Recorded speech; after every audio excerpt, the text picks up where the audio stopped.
Please welcome NBA basketball player and activist Enes Kanter Freedom and IRF Summit co-chair Dr. Katrina Lantos Sweat.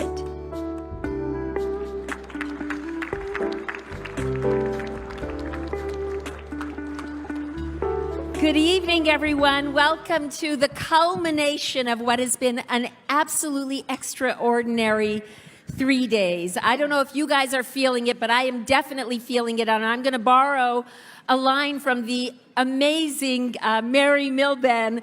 Do I hear an amen? Amen? Okay, come on, a little better than that. Do I hear an amen? Amen. Okay. And by the way, Mary, I think everybody in this room is thinking that they have heard some pretty extraordinary singers in our lives, but I have never felt what I felt when you sang the national anthem for us. It was extraordinarily powerful. Will you please join me in giving her another round of applause? I also just need to mention in passing that in addition to being stunningly beautiful and an incredible singer, she is also a woman of courage. I found out as she came off the stage that she has stood up for our big star, the big guest and honoree of the night, because she has been asked many times to sing the national anthem for the NBA. But after the really shameful way that the commissioner treated our extraordinary Enes Kanter Freedom, she said, "No more until you apologize." So I think she absolutely gets her place right there among the rest of the human rights heroes we're surrounded by. So Enes, let's have a seat. And I actually, stand up for a second. It's kind of fun, you know, to get to stand next to somebody this tall. If you haven't had a chance, I recommend you come and stand next to Enes because, you know, I've never been around a devastatingly handsome 6'10" guy who is a professional basketball player. But the thing that's most incredible about him is this gracious, warm, kind, embracing character. And boy, he stands tall in so many ways. But please, now we get to sit down. Okay. Oh, God. So we thought it would be fun to have a conversation instead of a more formal speech. Exactly.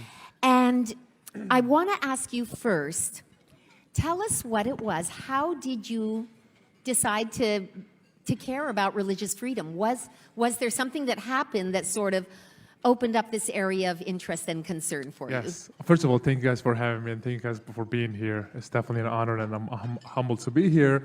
So this is actually, there's a crazy story behind it. I remember, you know, growing up in Turkey, I was maybe 8-9 years old. And Turkey was having some really tough time politically. And I remember I went downstairs to play with my friends, and I experienced something so horrible. I remember my team, my friends actually, were burning American flags. They were burning Israeli flags. They were telling me to hate Jewish people. They were telling me the Christian people are the devil. They were telling me the American people are the most horrible people that you will ever know.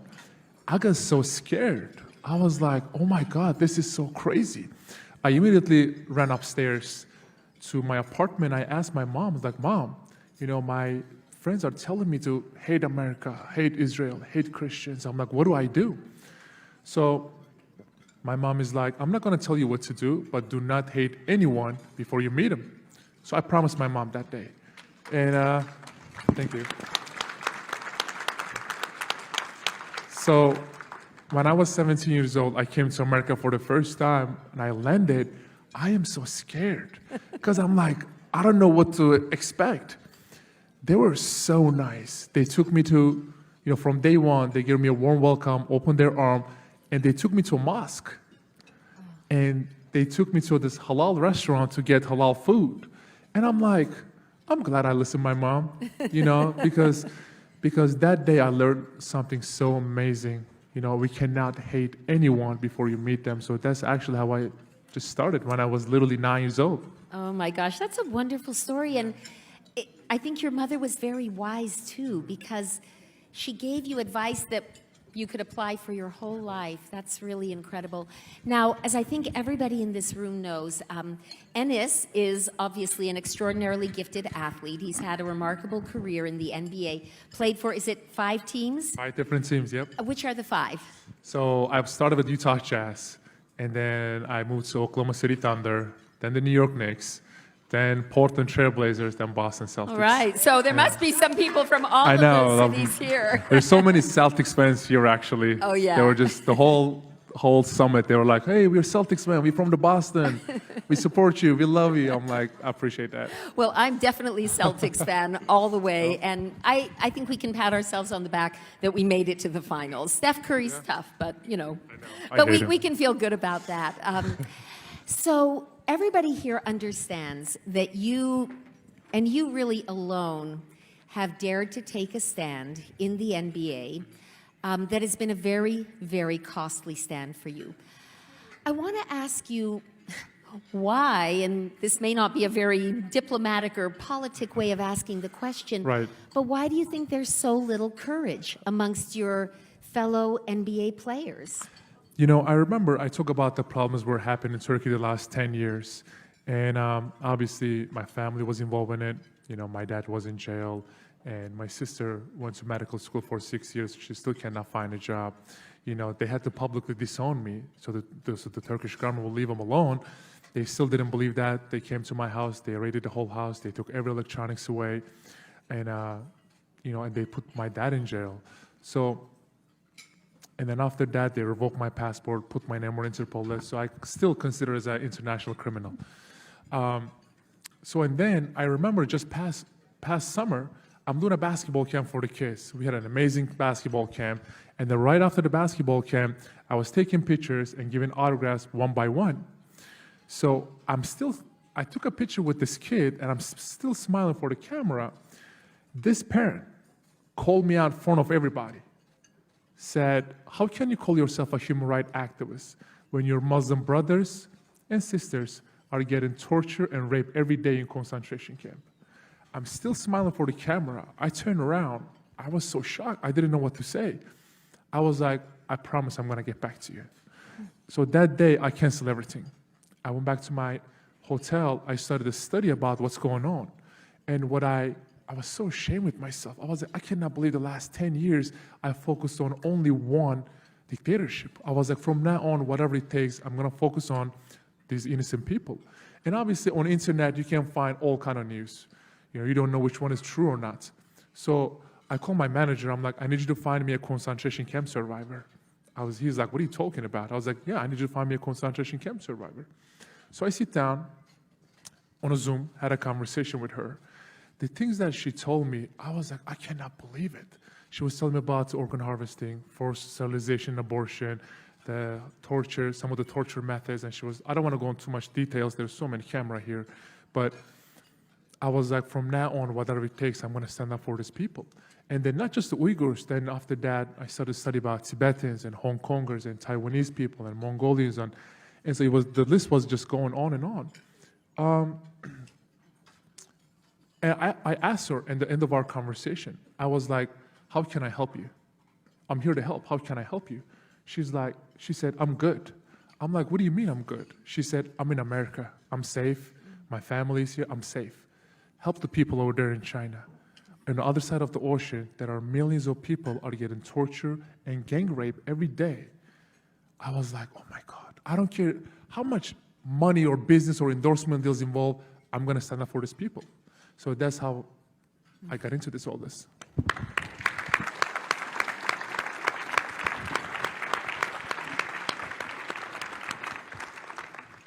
You know, I know for a fact that in the audience tonight, we have so many people from those communities that you have stood up for.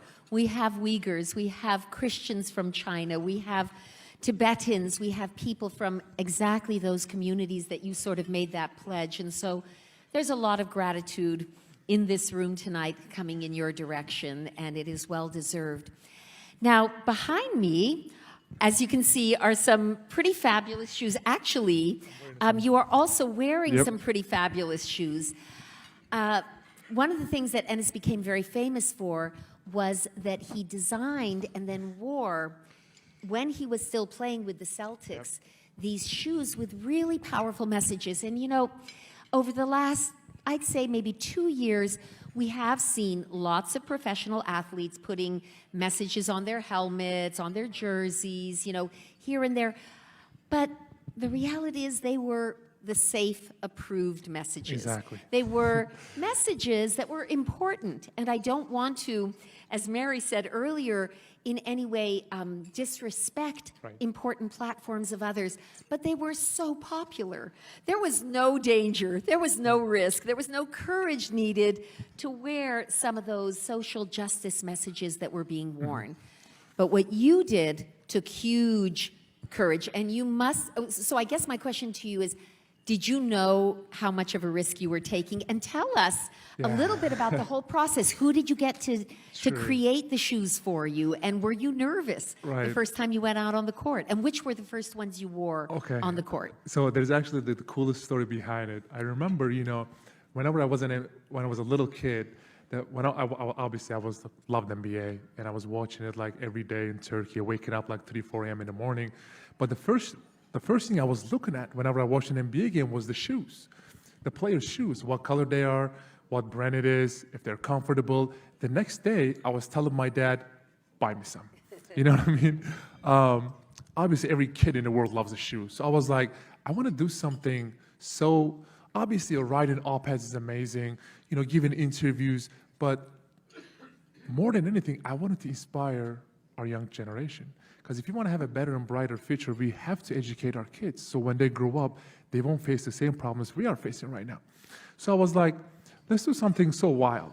Because I remember 2 years ago when these protests were happening in America, you know, Black Lives Matter and stuff, you know, all these players were putting, you know, messages on their shoes.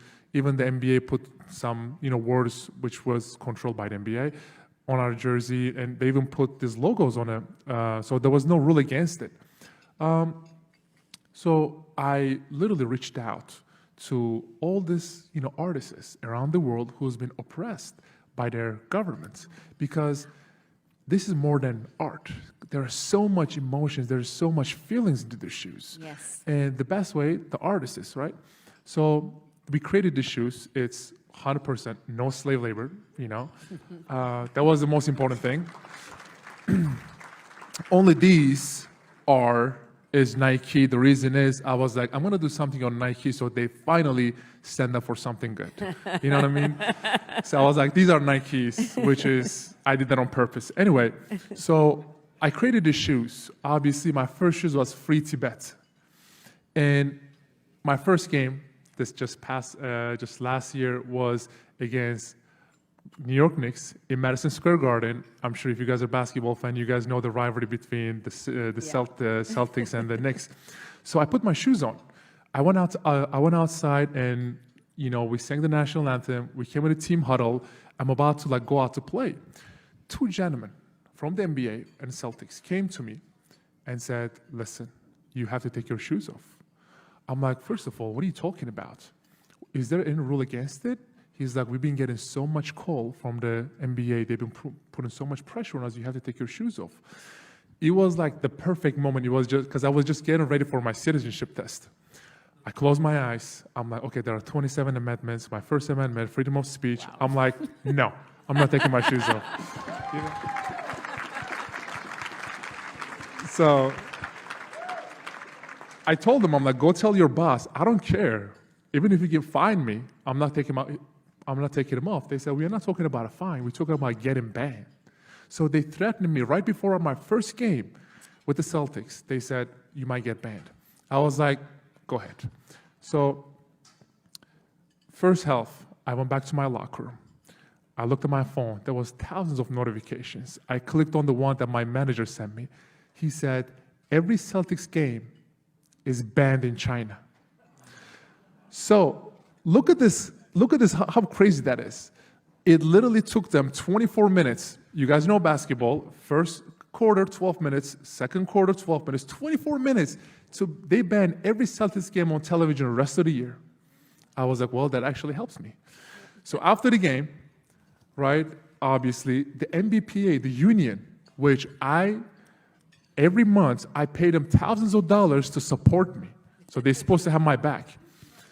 So they call me, they're like, listen, you cannot wear those shoes ever again. We've been getting so much pressure from the NBA, from the owners. They lost these games on television. You cannot wear those shoes ever again. I talk about the problems that happened in Turkey the last 10 years. I did not get one phone call. Adam Silver only texted me twice and say, we got your back no matter what, keep doing what you're doing. That was about Turkey. China thing happened. They were calling my phone once every hour. Once every hour, me and my manager. It got to a point, I was like, God, this is like so like frustrating.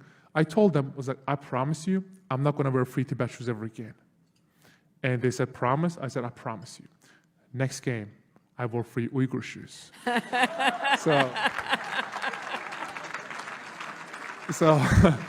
So after the game, obviously second game, which is I did not play a minute on these games. After the game, they called me. They said, you're a liar. I'm like, first of all, learn how to talk to me. And this is NBA. I did not lie to you. I said I did not wear free. I never told you that I'm not going to wear free, Uyghur shoes. I just said I'm not going to wear free Tibet shoes. At that point, they understand. They're not going to make me apologize or take my tweet down or say I wasn't educated enough, I didn't know enough. I was like, you know what? This is bigger than myself. This is bigger than NBA. This is bigger than basketball. So let's just keep it going. Wow, that is pretty fabulous. And if any of the NBA hierarchy is listening, I hope they're embarrassed because they deserve to be embarrassed. Love it. Thank you. They deserve to be ashamed. This is not the way we expect a powerful American sports entity to behave. So how many shoes have you had made altogether? And were they all done by different artists? Yeah, so we talk about not just China, about pretty much every dictatorship in the world. So I think it is I don't want to say every dictatorship, but we are creating the shoes. So far right now, we've done 20 of them. Between 20 to 25, because it's just so amazing. Because whenever I go to an arena, no one care about the game. Everyone's saying, okay, so what is he going to wear next? Yeah. Which topic he's going to talk about? All the cameras, you should have seen, like, the game is there, and I'm sitting on a bench like this because they didn't want to put me out there with the shoes on. I'm like this, so bored. All the cameras on my feet, they're just like, and I'm like over there posing, looking good. You know what I mean? No, it was just obviously, at the end, it's basketball. I give my whole life to this game. I worked so hard to just get to this point. And, NBA was always telling me, Adam Silver was always telling me, we encouraging our players to talk about whatever they want to talk about. I was like, okay, because people need to understand the human is human. It doesn't matter what your background is, what your skin color is, what your religion is, what your, whoever you are. The most important thing in life is leave your differences on the table and trying to find what we have in common. Because we only have one world to live. Till one of those crazy billionaires find another planet to live, this world is what we have. So we need to make this world better together. So I was like, human is human. It doesn't matter the problems are happening in Turkey, China, like anywhere, So, but that definitely broke my heart how they let me go. Yeah. And at the end of the day, was it all about the money? Well, I even had a conversation with my teammates after the first game. First of all, my agent called me. He said, listen, I don't work for the NBA. I work for you, so I'm going to be honest with you. If you take your tweet down, if you say sorry, if you say, you didn't know enough about it, you're going to be in the league. People are going to forget about this in 4 days. But if you say another word, this is it. You're not getting another contract. After the next day, I went to the locker room. My teammates told me that, listen, man, this is your last year, right? You are not going to get another contract after this. By you attacking Nike, by you calling out China and all the abuses over there, like, this is it. It was the perfect moment because it was right before the Beijing Olympics. And I tried to reach out to not just my teammates, not just people in NBA, but every organization, every Olympian out there in the world. I was like, please join me. Every night I was praying to God. I'm like, God, just please send me one athlete to just stand next to me. So we can make this as a movement, I sit down, I even talked to my teammates, and what they told me just really broke my heart. They're like, listen, we love you. We support you. I think what you're doing is so amazing, but we just cannot support you out loud. And when I asked them why, they said, well, we have shoe deals, endorsement deals, jersey sales. We have, they were worrying too much about their next paycheck. I asked them one question. I was like, put yourself in their shoes. If your mother, if your sister, or if your daughter was in those concentration camps getting tortured and raped every day, would you still pick money over your, morals? No answer. So that really broke my heart because, whatever NBA is doing for his own PR. And whatever all the players out there calling themselves a social justice warrior, freedom fighter, human rights activist, unfortunately they're all doing for their PR, but, it is what it is. I am hopeful for the future. Well,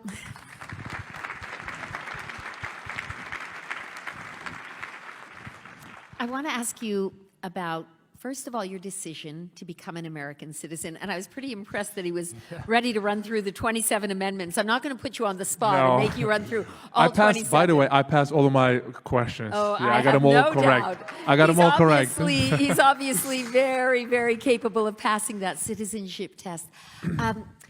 Share with us, if you will, what it was that made you make the decision you wanted to become an American citizen, and definitely tell us about the decision to adopt the last name of Freedom. Of course. To become Mr. Freedom. Yeah, so it's actually another crazy story behind it. My whole life is like these crazy stories. But back in 2009, it was the first time I came to America.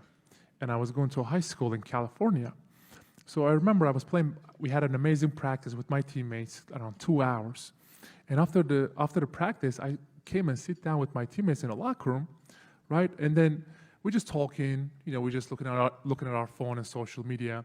And I saw this post from, one of my teammates. It was a Facebook post. He was criticizing the president. And I immediately turned around. I'm like, dude, what are you doing? And he's like, what do you mean what I'm doing? He said, I just saw your post. You were criticizing the president. And he's like, okay. I was like, well, you might be in jail the next day, And he started to laugh. He's like, well, this is not Turkey. This is America.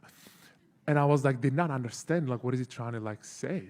Then he explained to me about what freedom of speech, freedom of religion, freedom of expression, freedom of protest means.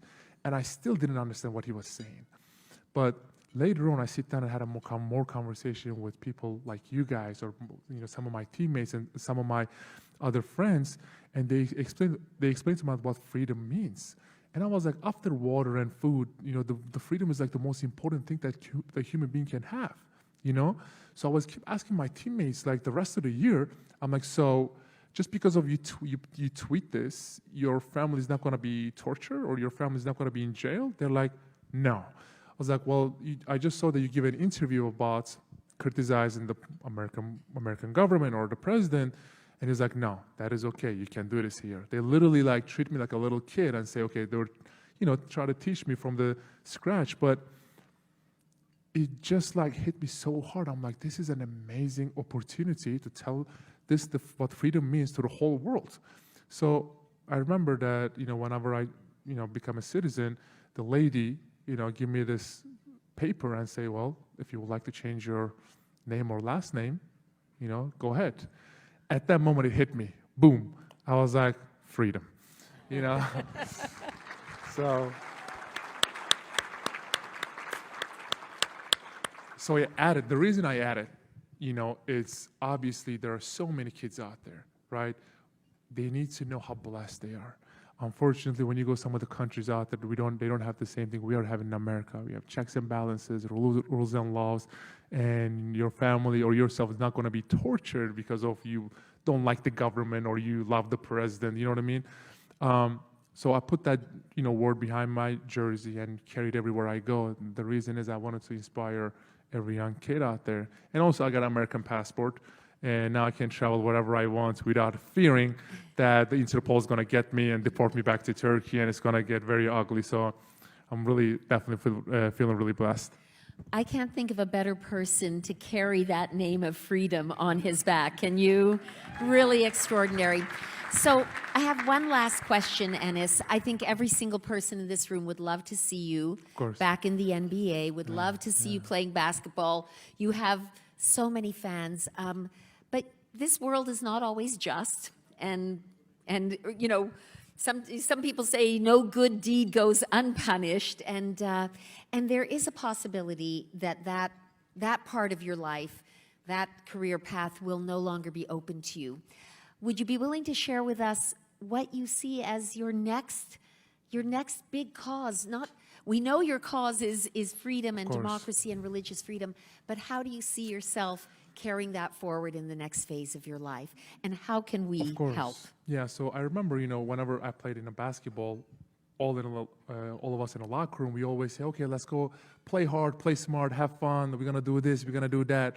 And the coach walks in and said, don't just talk about it, be about it. I think coming here, I heard so many stories, so many amazing stories, heartbreaking stories, but I think, what is the next step?